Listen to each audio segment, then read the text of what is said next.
Nüüd hakkab meil tähtis hetk. Issi lõikab lahti tänupüha kalkunit, mida me veel ei tea. Iga pall läks maha. Me veel ei tea, kas see on toores või ei ole. Me loodame, et ei ole. Poisid siin ootavad ka oma väikest tükki. Kahjuks. See on natukene nüri. Hea nuga, aga teritatud. Hendrik, mis sina siin sööd? Mis sina siin sööd, Hendrik?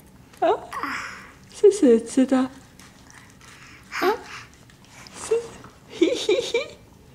Ja Markus, sina ka sööd seda kaunistust või? Näks. Kõhud on nii tühjad.